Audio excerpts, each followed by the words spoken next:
Welcome back to Project Brupeg. Last week you saw us cut the engine beds out and the gearbox didn't quite fit. It started to hit the bottom and we had to come up with a solution as to what do we do to make it fit. And thanks to the 330 comments and counting from the last episode, we've got a bucket load of ideas to go through and figure out what the best solution was. And you and Bert came up with a solution that works, going to work? Yep. Well, I'll let you know once we've finished it. We've got a wee bit of sad news. It's the last 2 weeks with Margot. She's heading back to France. Yeah. So we're savouring every moment. Yeah. Yeah. And you might notice that the bow has had its tie coat layer on. Carlos did that this week. What's next is Annie fell, not saying anything about launching it. Taken a sunken fishing trawler and converted her to a community-funded expedition and research boat crewed by volunteers from around the world. Because life's too short not to fight for your dream.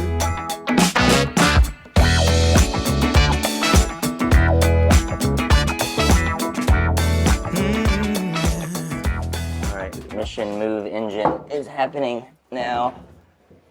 Let's see how it goes. What are we talking, like a few inches? Or about that much? Centimeters?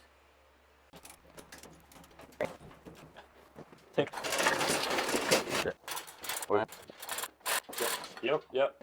Now we have to move this guy, and Burke is suggesting we move this prop back a little bit to make some space, because it looks kind of tight to pull it out. So we take the chain off. Yep.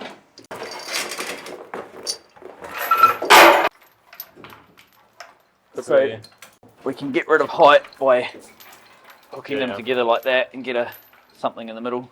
Yeah, we need to try and hook that somehow into that. Right, have you guys got earplugs? We need to take the weight with the chain block so that we can undo the gearbox from the engine. Okay, you're right, your side? Yep. All right, let's start getting these bolts out. Yep.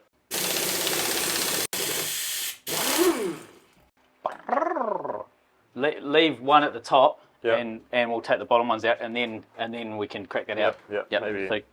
So just leave that one. Yeah. Take that one out. That's fine. Yep.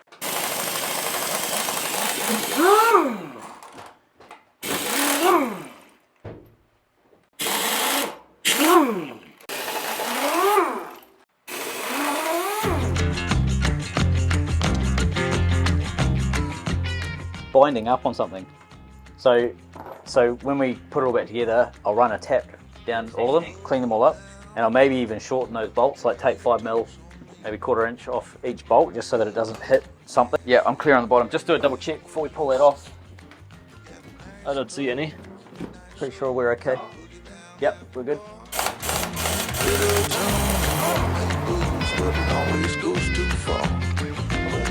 I'm going to ease back.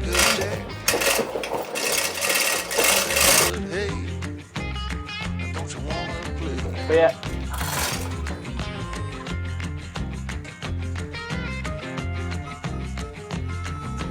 Hold on, sugar, why you look so sad? Let me get this one off. We'll hook it over there. Ain't nothing here so bad. You got fast cars, movie stars, party on down the street. So the plan was going to be to lift the gearbox back and then come across into this space here. But we physically can't get the sump of the gearbox to actually come up high enough to get over onto the side.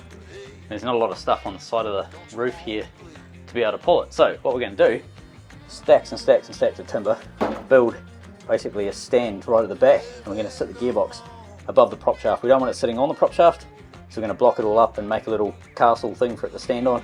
We're going to sit it at the back, and that gives us this area here to work in behind the engine.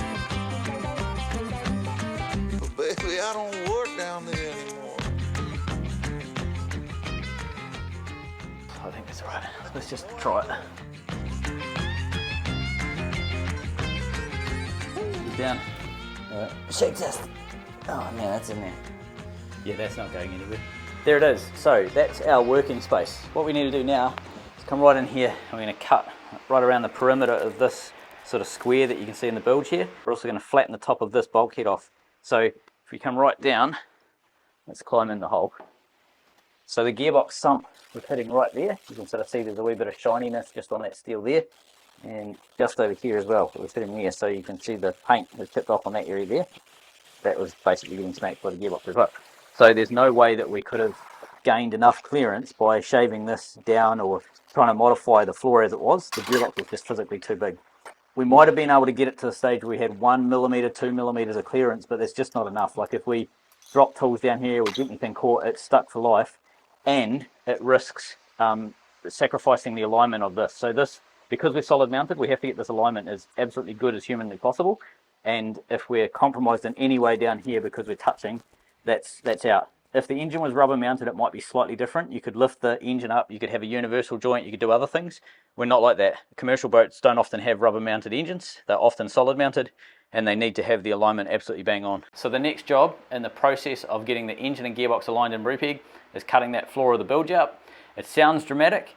To us, it's not really that dramatic. It's basically just another piece of 6mm steel that has to be cut and modified. So underneath we've got the oil tank that we now know is drained. That's not quite right. This is actually 2 tanks, and we didn't know that yet. So we've got all of the oil out of there. We're ready to go to start cutting into this. Now it is going to be flammable because it's a tank that's been filled with oil for 50 odd years. So we're going to flood that tank with CO2 before we start doing any cutting, and that way we know we can eliminate 1/3 of the fire triangle: oxygen, heat or fuel. We're going to eliminate oxygen, and therefore we can eliminate the chances of that combusting on us.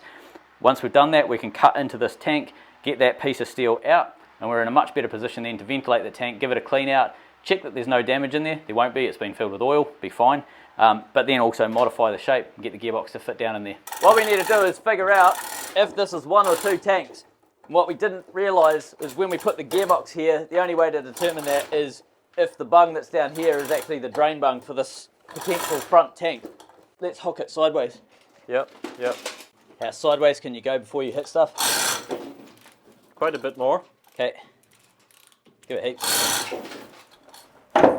Nope, still slipping.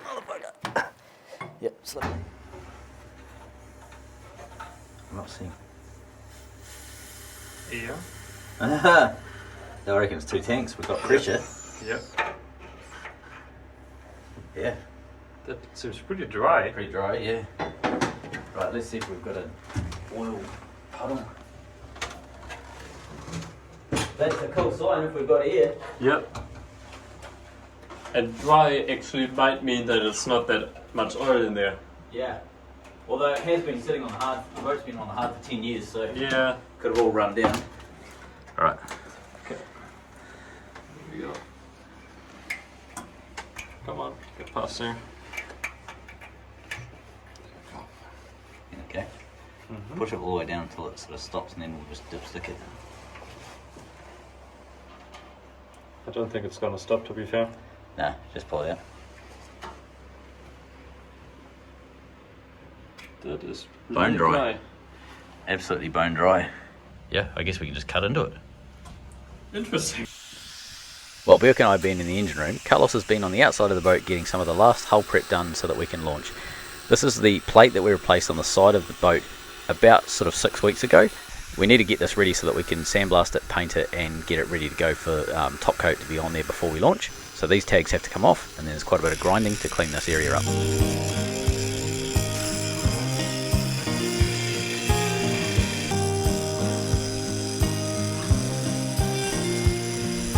Today Margot is building fiddles. We are using this 6mm marine ply. We're going to be stripping this up to 100mm strips, and we're going to have some fairly tall fiddles that are removable for our galley. If you don't know what a fiddle is, it's a very small violin that we're going to be sticking all over the kitchen. There is another type of fiddle that happens to be on boats a lot, and it's basically a fence that goes on shelves, tables, that sort of thing, that stops stuff falling off that flat surface. We don't have, so fiddles are a pain in the ass because they're really awkward to use, but they're very necessary at sea. You need them to stop stuff crashing everywhere. We're going to make removable fiddles. So when we're at anchor, when we're at marinas, wharfs, that sort of thing, or at relatively calm seas, we can get rid of the fiddles and just have a really easy to use galley. And when it starts getting rough, we can just slide the fiddles in. We've got a great big fence to stop everything flying off the shelves.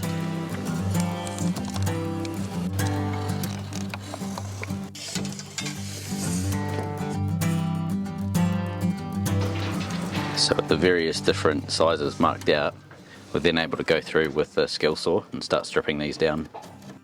While that's happening in the background, I've built some aluminium soft jaw for the vise. So just some really soft 2000 series aluminium, real pliable, moldable stuff. And then this is the channel that we're using for the fiddles to slide in. We're going to clamp that up, and that allows us to cut it without damaging any of the finish on that aluminium. So we'll keep those. They're moulded to this here, so you bash them down with a hammer and they're basically moulded to the shape of the top of the vise. So we'll just keep those and we'll be able to use them indefinitely. Some saws have a little fitting that you can put on and you don't have to do any of this, but we haven't got that fitting for this saw. Okay. So we have to do this each time. So you want to hold it inwards with this hand, just pushing it up against the fence, and then gently just move along.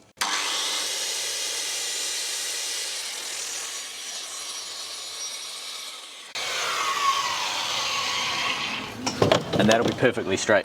That's great. It's cool, eh? Yeah. So we just need to do that. So 32 millimeters. So, Okay, yeah. So just Each measure time. out from your line and make sure both ends are exactly the same. Okay. And you'll end up with a perfectly straight bit of wood. That's Cool, eh? really beautiful.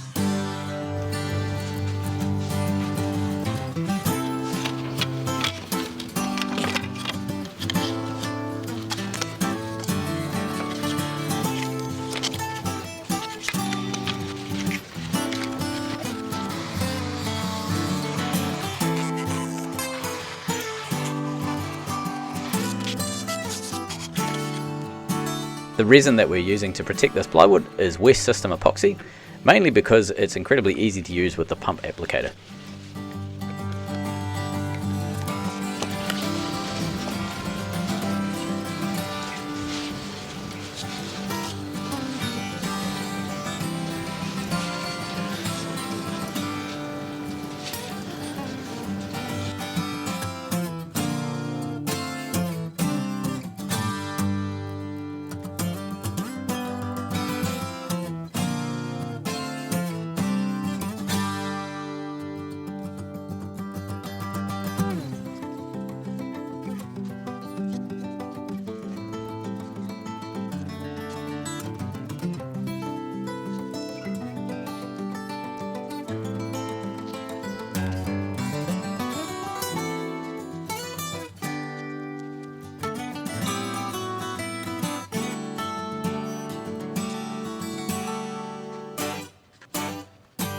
Back in the engine room, we're trying to figure out this issue with alignment. Now, if you look very, very closely, you might see that there's a gap between the engine and the gearbox, and I'm standing in that.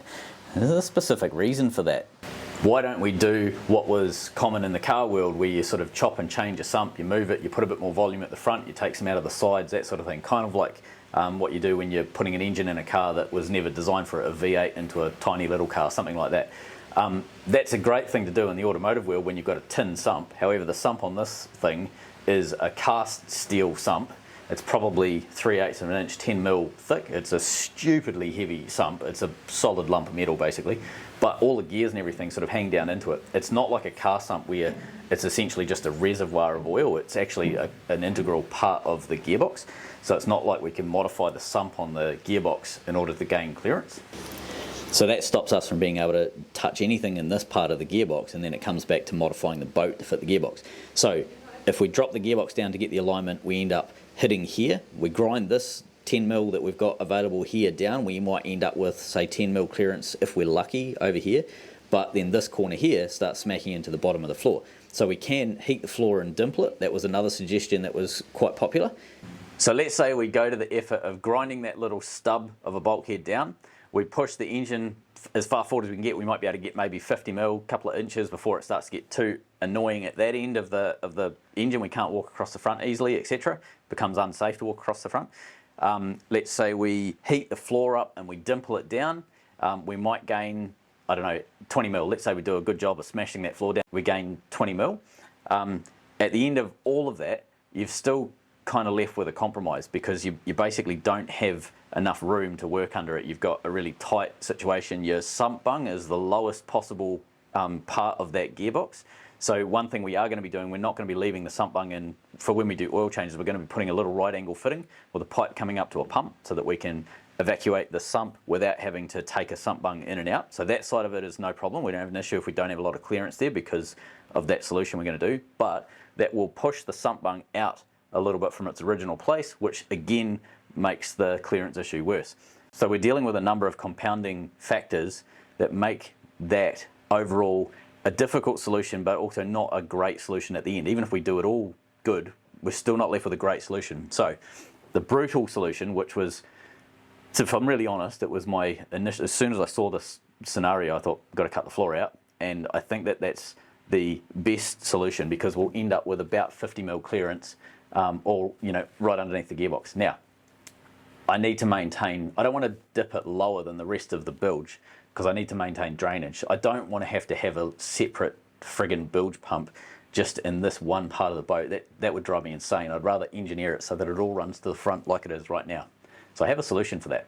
In the center here, we've got about 50mm, 2 inches of clearance under the gearbox. And there is where it touches. So these obviously raise up in that V pattern. There's absolutely no reason we need the V pattern. It's not ideal. Like the V pattern's good because it directs all the water into the middle and then it runs down. This end is higher than this end and it just runs down to the front of the boat and drains out the bilge. However, we can achieve a very similar thing by cutting this whole panel out.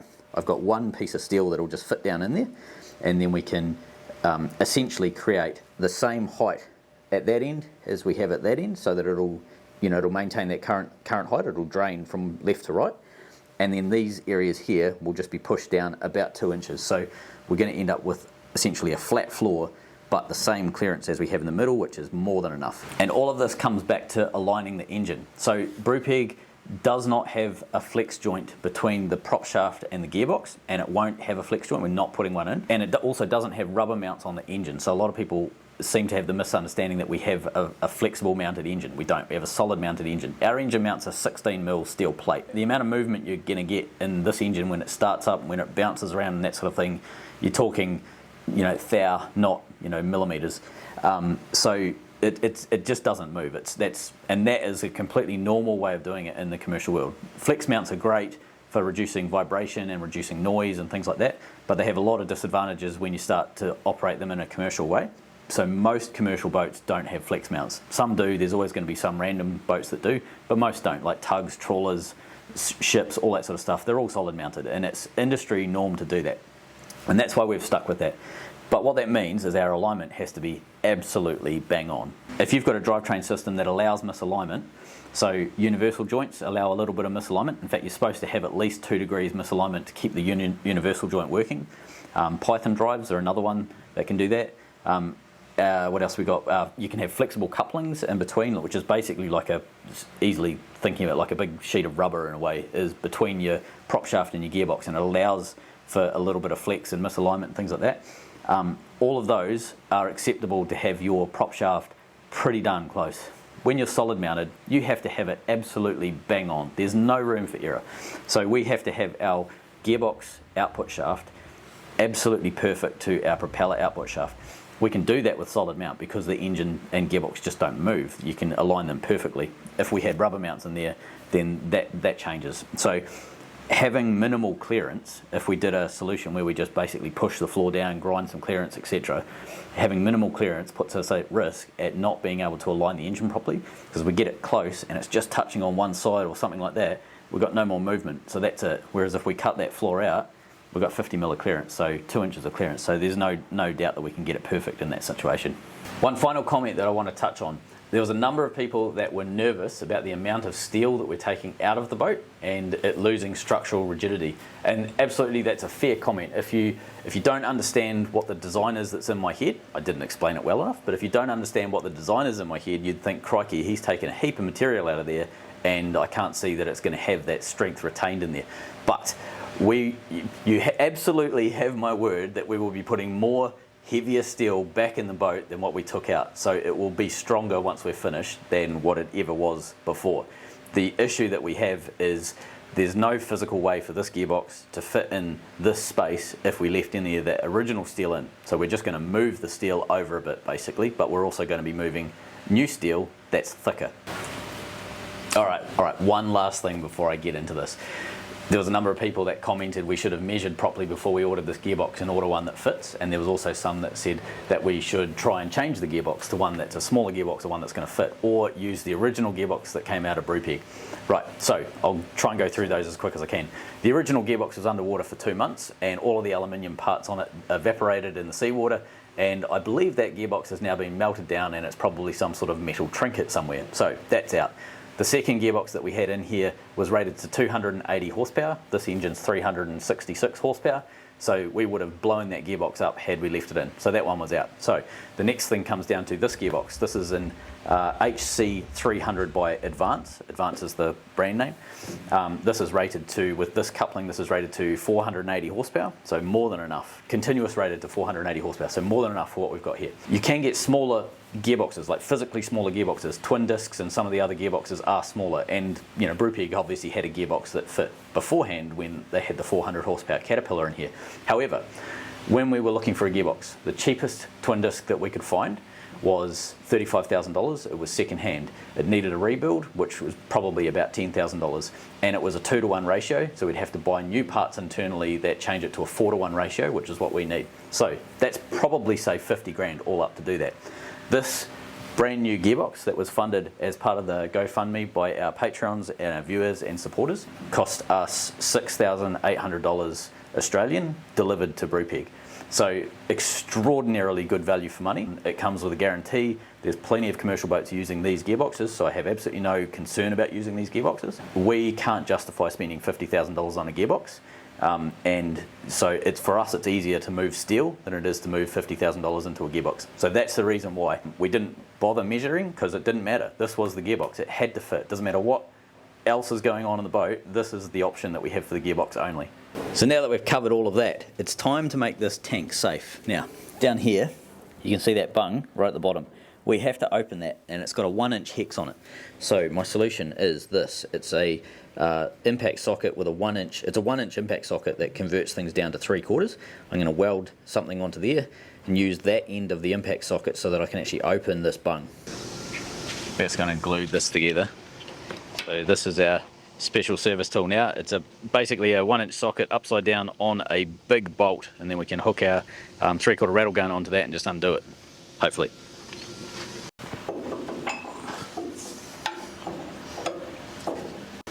Have enough space? Yeah, I'm just trying to get it to the point where I can Block off the camera perfectly? Yeah, exactly, that's what I was hoping for. Alright, I'm going to get a piece of pipe.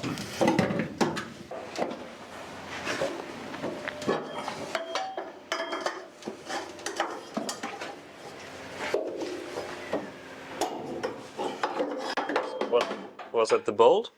Yeah, bung. Awesome.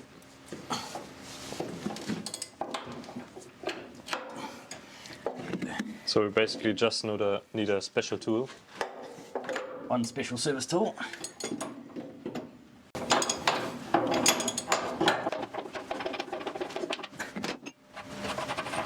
The big reveal. Air. Air coming out. A black hole. Black hole. You can see absolutely nothing.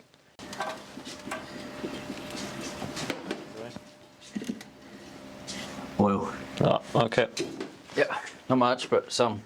There you go, you can see. Yep. Tiny bit of oil. Okay, that means we have to clear that out as well. Yep. Okay, so drainage options on this tank suck. We don't have a bung at the bottom of the keel. We've only got a bung at the top and a bung at each end, basically at the top, and it doesn't have a tube that goes all the way down. It stops at the very top of the tank. So the only way to drain this tank is to, at the moment, get like a tube of some sort, push it all the way down to the bottom of the tank, and then vacuum it or suck it out from the bottom of the tank. And we're not going to do a very good job of that. We're not going to get all of the oil out of it. So we need to use this tank going forward as a waste oil tank. So when we're doing oil changes on the gearbox or the engine or compressors or any of the machinery in here, we need a place that we can safely dump oil, and then every couple of years we pump it out. That's what this tank's going to become. So we need a way to drain the tank easily. So if we hole saw a hole in the tank right at the very bottom at the back, then we're forever able to drain this tank really easily. Right now we don't have that ability, so I think we're going to have to do that as well. There's a little bit of oil, not much. There's only I don't know, probably 100 litres of oil or something in it. Oh yeah, that's good. But just like what they've got a bung for this one here, Yeah. we'll have a bung for this tank. Okay. Like, and it. Can you guys get that done today? Yep, we'll drill it Yeah. now. Yeah? Yeah. Yeah, we'll drill it right now. Yeah. Oh, have you got a bung to weld in? Or? No, but for now we're going to drain it. So we'll yeah, basically just drain it right And now. then you're filling it through with CO2. We will You're not be. washing it out, are you? Yeah, no, we'll CO2 it. Yep. Yep. Our little motor's starting to look dirty. I know, we need to give it a clean. Yeah. Get in there with the polish and Toothbrush. toothbrush. Yeah. Okay, cool. Yep. So yeah, that's what we're going to do. Smells. Yeah. Mm. So we need to drain the oil out of this tank. This here dotted line is the rear bulkhead in that tank. I can tell because there's a weld and it's deformed the steel, so I can just run my fingers over it and I know that that's where it is. And also do the old test of knocking it. It's nice and solid right there where the bulkhead is. Okay, so that's the back extremity. The lower extremity down here, you can see I've drawn a line along there. So that's the top of the keel. So at the back down here, you can sort of see that there's the keel steel, the shoe, is about sort of 40-50 mil thick. It's quite chunky. And that extends right the way forward on this boat. It's 200 mil wide and about sort of 50 mil, 2 inches deep. So the lowest extremity of that tank is around here somewhere. What we're going to do is put a bung in. So this is a 3/8 socket. It's exactly the same as the one that's on the back that we used to drain the oil out of the rear tank last week. So this is a socket. We're going to cut this. Now, to cut this, I've got my small hole saw. We're going to mag drill down. The reason I'm using a mag drill over a hole saw is pretty simple, right? It's a tank of oil. So there's not a huge amount of oil in. We're guessing 100 litres. There's probably 50 litres, something like that. I think it's just a puddle at the bottom. But there's still oil in there. If I put a hole saw in there, I'm going to have to do a centre hole, which means it's going to leak. And then I'm going to put the centre of the hole saw in there and then start cutting it. But the whole time I'm going to have oil basically running out, which isn't a bad thing for the saw, but it's a pain in the ass because it goes everywhere. The mag drill is different. If I take the centre out of the mag drill, I can basically cut through like a hole saw that doesn't have a centering bit. So I can cut through, and then it's only right at the end where I burst through that I actually get any oil coming out. And then I can just catch it with a bucket. It becomes a lot easier.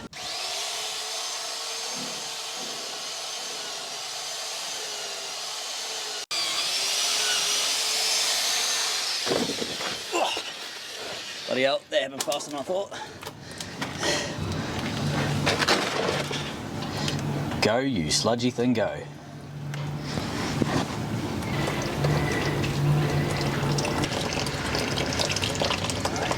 Now that we have the tank relatively dry and empty of oil, we need to start getting in here, give it a clean out, and also get CO2 in here so we can start doing some hot work. Easiest and cheapest way to get CO2 into this tank is to fill it with dry ice or frozen carbon dioxide. So you can buy it carbon dioxide in a welding bottle, but you pay for the privilege of having it in a welding bottle. It's about 70 bucks for a bottle of welding gas, CO2, straight CO2 welding gas.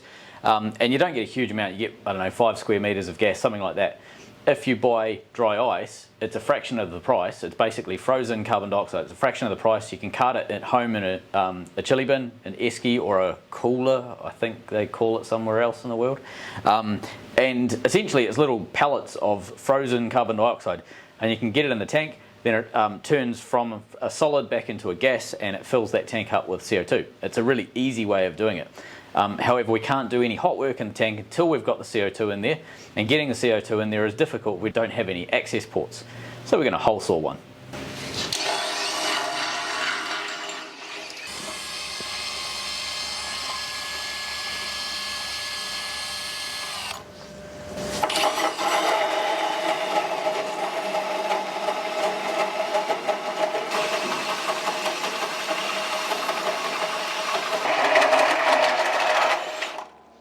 There we go. Hey, and it came out.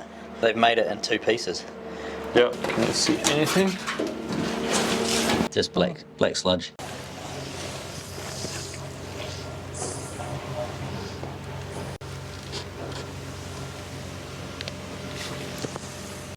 Okay, to start cutting the floor, we have to get rid of the oxygen so we don't ignite or blow up or anything, because there's oil in there.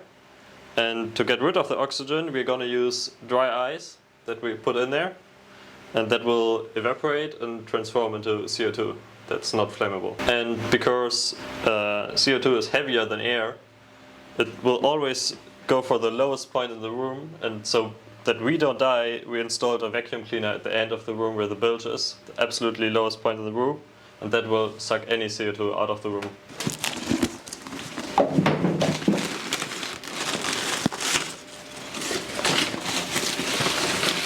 There we go. Whoop whoop. Chunks.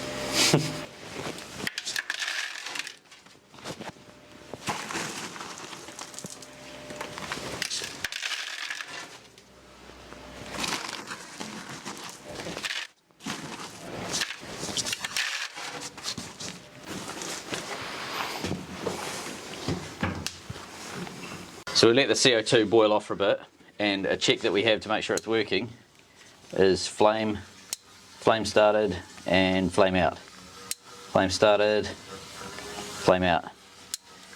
You see, flame start, flame out, and it's consistent. So about maybe 3 inches above that hole is essentially a CO2 puddle, and that'll be running along the bilge this way and out into the lowest part of the bilge that's getting vacuumed out. But that's essentially taking the oxygen out of that tank. So come down here, you can see as well it's really consistent. Yeah. So we're safe to cut. The setup we're using in the engine room, lowest part of the bilge down there, we've got a vacuum cleaner extracting CO2. We've got engine and gearbox covered up with the finest of linen, ready to cut the hole down the bottom that's full of CO2. And then over the back, we've got the yellow hairdryer 3000 going full stick, pulling out any smoke and whatever out of the engine room. And we're all masked up, ready to go, because it's probably going to be a bit stinky. So yeah, let's crack on and get into it.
Almost done. Almost.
Okay, so it's gonna be that.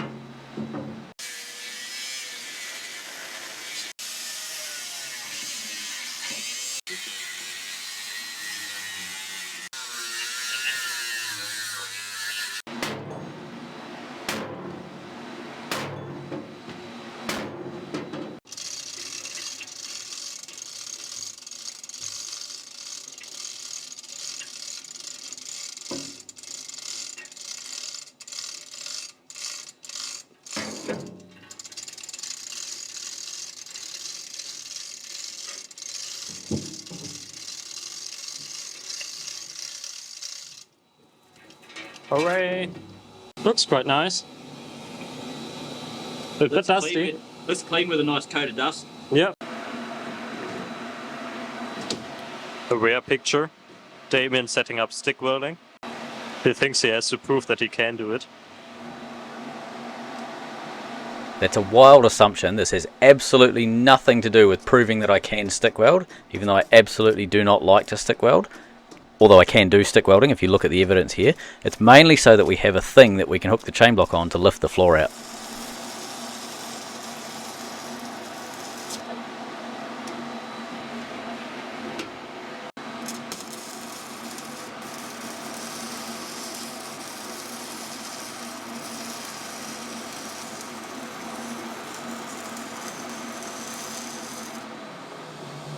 Blue power. I'm not surprised. This is our first good look inside the tank. So this tank's probably never been opened since the boat was built 50 years ago, and you can sort of see the condition of it. It's in pretty good condition. There's no structural issues here that we need to worry about. We just need to make sure we give it a really good clean before we start doing any hot work.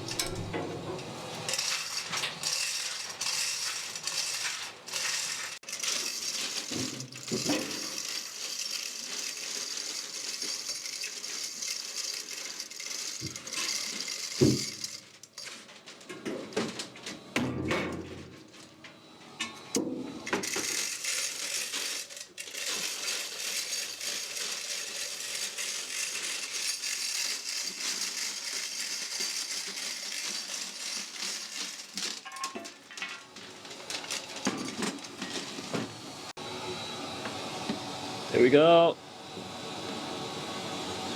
Full light. Nice. So we learned some really interesting things this week on the boat. We've got 2 oil tanks rather than 1. The capacity is not what we thought it was going to be. We just roughly guessed the capacity at maybe 1,000, 2,000 litres. That was way off. The back tank is about 200, 250 litres, something like that. The front tank is about 550 to 600 litres. Now, we're going to use both of these tanks. This is an awesome find. So we need a 200 litre oil reservoir in Brupeg. We were going to build that, and it needs to be passively cooled, so it needs to be touching the side of the hull so that the heat from the oil can escape and go into the, essentially into the steel and then into the seawater. We're actually going to use this rear oil tank. We're going to clean it out really well. We're going to use that as our hydraulic oil reservoir. It actually doubles as a passive cooling system for the prop shaft tube. So the prop shaft tube in Brupeg is grease filled. It's not seawater filled like a lot of yachts and things like that. It's a grease filled tube. Now that grease generates heat as the prop shaft spins around. It transfers it into the oil that's in that tank, and then that transfers the oil heat, gets transferred into the steel on the keel itself, and passively cools that into the seawater. So it's an awesome system. It's worked for 50 years. We're going to keep it going. We're just going to use the oil rather than just have waste oil dumped in that tank. Now this front tank here, the 600 litre tank, this is going to be a waste oil dump for us. Now what that means is when we're in remote places and wherever, we need to be able to do oil changes at will. We don't want to wait until we're in a marina. We want to be able to do them wherever we are in the world. We're going to have a 500 or 600 litre oil dump that we can literally take that waste oil, put it into the keel oil tank, and then every couple of years we can pump that tank dry. So it's a fantastic way of having safe waste oil storage on board Brupeg. We also learned it wasn't that hard to cut into the bottom of the bilge on Brupeg underneath the gearbox and lower that floor down about 50 millimeters and get ourselves plenty of clearance so we can have a nice gearbox fit into that part of the boat. One thing we're not 100% certain of yet is whether we'll have enough clearance on the side of the keel here for the bolts that go into the side of the gearbox. Now we may have to puff this keel out slightly, so essentially make the keel about 100 mil wider, maybe something like that along here. But the challenge we have is these pipes for the gearbox oil coolers, they get in the way. So a challenge for next week. Let us know in the comments what you think it'll end up being.